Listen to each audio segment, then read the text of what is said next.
Hello friends, स्वागत है आपका हमारे चैनल झारखंड स्टडी 99 पर। फ्रेंड्स, आज की इस वीडियो में हम लोग देखेंगे सूर्यकांत त्रिपाठी निराला के बारे में। तो सूर्यकांत त्रिपाठी निराला का जन्म कब हुआ है, उनका शिक्षा दीक्षा कहाँ तक हुई है और उसकी जो साहित्य साधना में क्या स्थान है उन्हें देखेंगे। तो पहले देख लेते हैं जीवन परिचय के बारे में, फिर साहित्य परिचय, उसके बाद हिंदी साहित्य में उसका स्थान को देखेंगे। तो चलिए शुरू करते हैं इस क्लास को। इससे पहले फ्रेंड्स, अगर आप हमारे चैनल पर नए हैं तो चैनल को सब्सक्राइब कीजिएगा और वीडियो पसंद आने पर लाइक कीजिएगा। सूर्यकांत त्रिपाठी निराला। तो सूर्यकांत त्रिपाठी निराला का जन्म जो है बंगाल के महिसादल में 1896 से 1961 ईस्वी के बीच माना जाता है। 1896 ईस्वी में जन्म हुआ था और 1961 ईस्वी में इनका देहावसान हुआ है। सूर्यकांत त्रिपाठी निराला उपनाम जो है निराला है, और जो सूर्यकांत त्रिपाठी निराला का उपनाम क्या है तो निराला है। जन्म 21 फरवरी 1896 ईस्वी को हुआ है। उनका जन्म कब हुआ है तो 21 फरवरी 1896 ईस्वी को उनका जन्म हुआ है। महिसागर जिला मेदिनीनगर पश्चिम बंगाल में। उनका जन्म 21 फरवरी 1896 ईस्वी को महिसादल जिला मेदिनीनगर पश्चिम बंगाल पे हुआ है। पिता का नाम पंडित राम सहाय और माता का नाम रुक्मणी देवी था।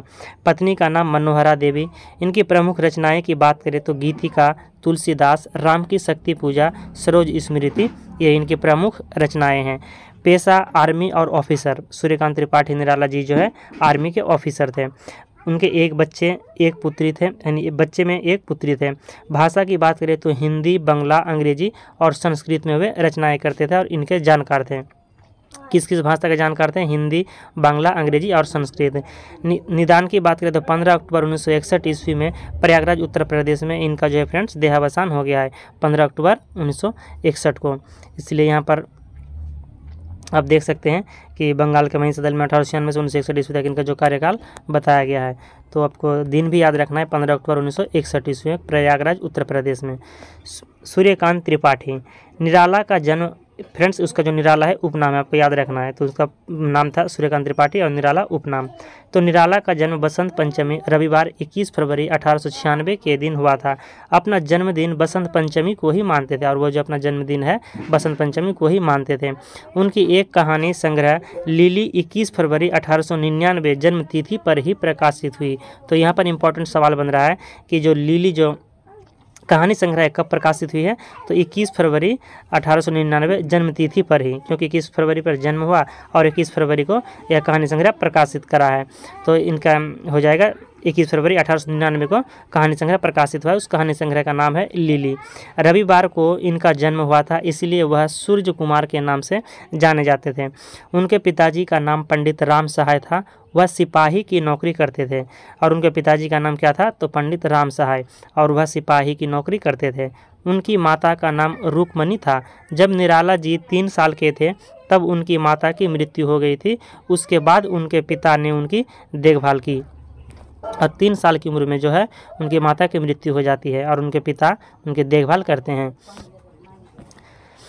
शिक्षा की बात करें तो उनकी प्रारंभिक शिक्षा महिसादल हाई स्कूल से हुई थी, परंतु उन्हें वह पद्धति में रुचि नहीं लगी। फिर इनकी शिक्षा बंगाली माध्यम से शुरू हुई। हाई स्कूल की पढ़ाई पास करने के बाद उन्होंने घर पर रहकर ही संस्कृत, अंग्रेजी साहित्य का अध्ययन किया था, जिसके बाद वह लखनऊ और फिर उसके बाद गढ़कोला, उन्नाव आ गए थे। शुरुआत के समय से ही उन्हें रामचरितमानस बहुत अच्छा लगता था। उन्हें बहुत सारी भाषाओं का निपुण ज्ञान था। हिंदी, बंगला, अंग्रेजी, संस्कृत, इन आदि भाषाओं का वह ज्ञाता थे। उन्हें बहुत सारी, जिसके बाद वो लखनऊ फिर आगे गढ़कोला और उन्नाव आगे। शुरुआत के समय से ही उन्हें रामचरितमानस बहुत अच्छा लगता था। उन्हें बहुत सारी भाषाओं का निपुण ज्ञान था, जैसे कि हिंदी, बंगला, अंग्रेजी, संस्कृत। श्री रामकृष्ण परमहंस, स्वामी विवेकानंद, रविंद्रनाथ टैगोर से वह अधिक रूप से प्रभावित है। उन्हें पढ़ाई से ज़्यादा मन खेलने, घूमने, तैरने और कुश्ती लड़ने में लगता था। इसके बाद है विवाह। तो जब निराला जी की 15 वर्ष की आयु थी तभी उनका विवाह मनोहरा देवी से हो गया। तो उनका जो विवाह हो जाते हैं सूर्यकांत त्रिपाठी निराला जी का 15 वर्ष की आयु में हो जाते हैं।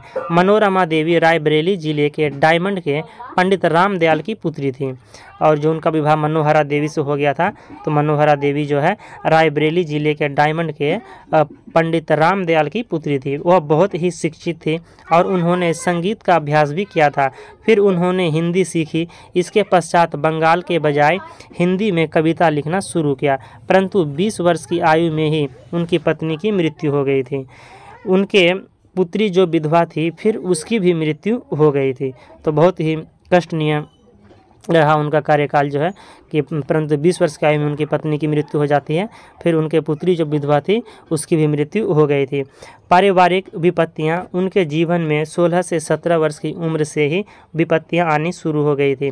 उन्हें कई सारी प्रकार की देवी सामाजिक साहित्यिक संगोष्ठी से गुजरना पड़ा था, परंतु आखिर तक उन्होंने अपने लक्ष्य को छोड़ा नहीं था। जब वह 3 साल के थे तब उनकी माता की मृत्यु हो गई थी और सामाजिक रूप से उनका पिताजी का निधन भी हो गया था। साथ ही 20 साल की उम्र में उनकी पत्नी की मृत्यु भी हो गई थी।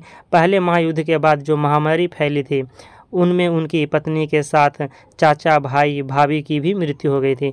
पत्नी की मृत्यु के बाद बहुत टूट गए थे, परंतु आखिर तक उन्होंने अपना मार्ग विचलित नहीं किए, अपने लक्ष्य को पूरा किए। कुछ समय पश्चात इन्होंने महिषादल के राजा के पास नौकरी शुरू की। थोड़े समय बाद उन्होंने वह नौकरी भी छोड़ दी। उसके बाद उन्होंने रामकृष्ण मिशन के पत्रिका समन्वय के संपादक के कार्य में काम करना शुरू किया। कार्य क्षेत्र की बात करें तो उन्होंने पहली नियुक्ति महिषादल राज्य में की थी। उसके पश्चात उन्होंने 1918 से 1922 तक यहाँ पर नौकरी की। इसके पश्चात वह संपादन, अनुवाद कार्य और स्वतंत्र लेखन में प्रवृत्त हो गए। इस दौरान उन्होंने कई सारे कार्य किए, जैसे 1922 से 1932 के बीच कोलकाता में प्रसिद्ध हुए समन्वय का संपादन किया। साथ ही 1923 अगस्त से मतवाला संपादन मंडल में भी कार्य किया था। फिर उन्होंने लखनऊ में गंगा पुस्तक माला कार्यालय में मासिक पत्रिका सुधा 1934 के मध्य के साथ संबंध में रहे थे। कुछ समय उन्होंने लखनऊ में ही बिताया। 1934 से 1940 तक, 1942 से मृत्यु तक इलाहाबाद में रहकर उन्होंने अनुवाद कार्य साथ ही स्वतंत्र कार्य का कार्य किया। उनकी सबसे पहली कविता जन्मभूमि प्रभा नामक मासिक पत्रिका 1920 जून में प्रकाशित हुई। तो उनकी जो पहली कविता है जन्मभूमि प्रभा नामक मासिक पत्रिका 1920 में जून महीने में प्रकाशित हुई। इनकी सबसे पहली कविता संग्रह 1923 में अनामिका प्रकाशित हुई थी। तो अनामिका का जो प्रकाशन हुआ है कब हुआ है, जो कविता संग्रह है 1923 में। 1920 अक्टूबर में सबसे पहला निबंध बंग भाषा का उच्चारण मासिक पत्रिका सरस्वती में प्रकाशित हुई थी। सूर्यकांत त्रिपाठी निराला की रचनाएं, इनकी रचनाएं की बात करें तो 1920 ईस्वी के आसपास उन्होंने अपना लेखन कार्य शुरू किया था। उनकी सबसे पहली रचना एक गीत जन्मभूमि पर लिखी गई थी। उनकी जो सबसे पहली रचना है एक गीत जन्मभूमि पर लिखी गई थी। 1916 ईस्वी में उनके द्वारा लिखी गई जूही की कली बहुत ही लंबे समय तक का प्रसिद्ध रही थी और 1922 ईस्वी में प्रकाशित हुई।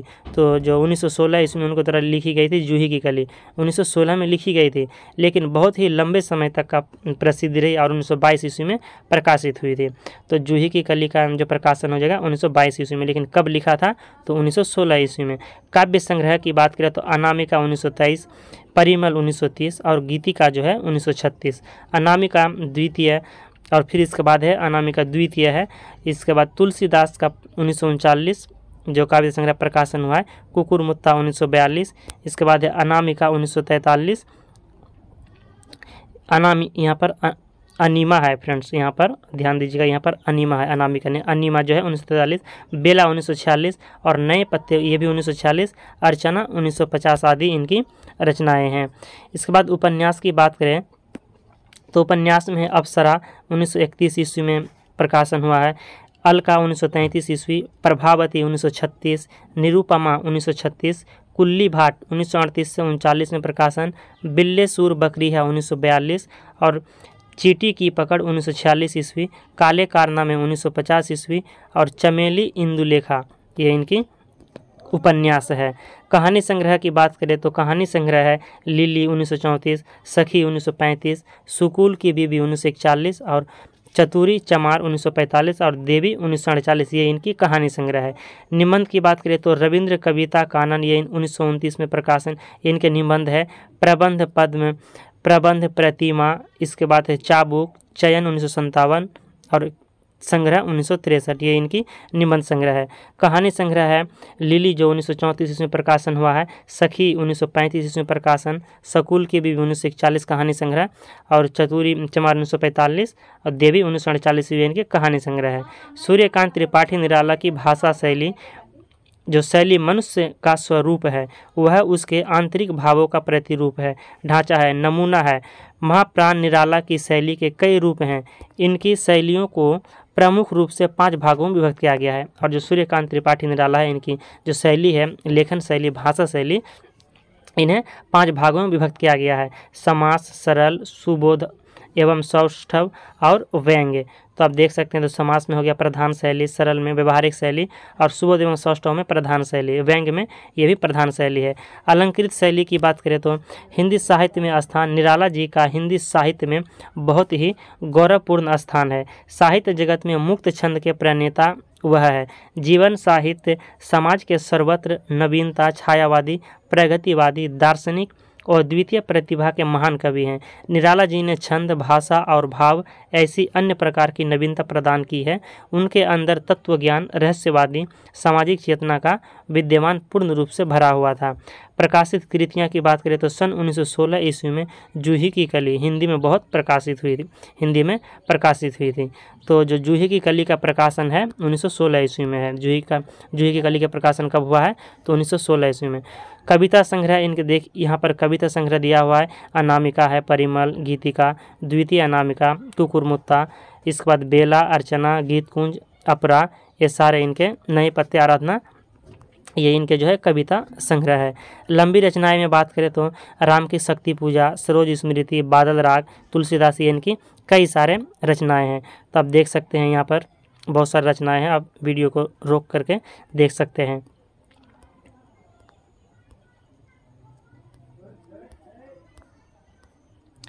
इसके बाद है जागो फिर एक बार, अभी न होगा मेरा अंत, इस नैनों के डोरे लाल गुलाल भरे। मृत्यु की बात करें तो सूर्यकांत त्रिपाठी निराला के जीवन का अंतिम समय अस्वस्थता के कारण प्रयागराज के दारागंज मोहल्ले में एक छोटे से कमरे में बीता तथा इसी कमरे में 15 अक्टूबर 1961 को कवि निराला जी की मृत्यु हो गई।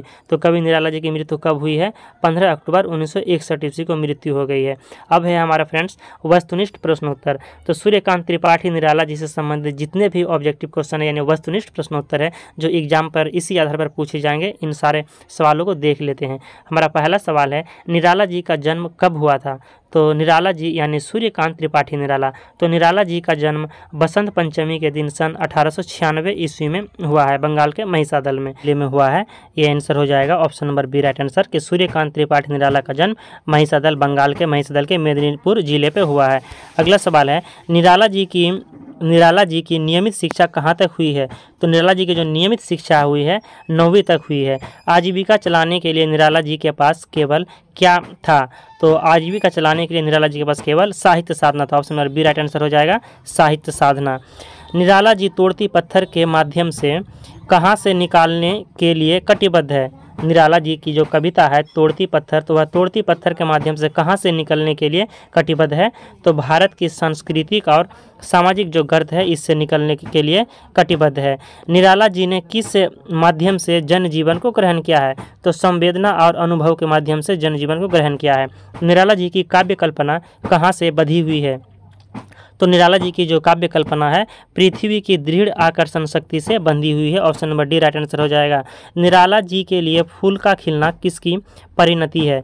तो निराला जी के लिए फूल का खिलना संघर्ष की परिणति है। Option number B right answer हो जाएगा। अगला सवाल है निराला जी ने अपनी रचनाओं में किस पद्धति का अनुसरण किया है?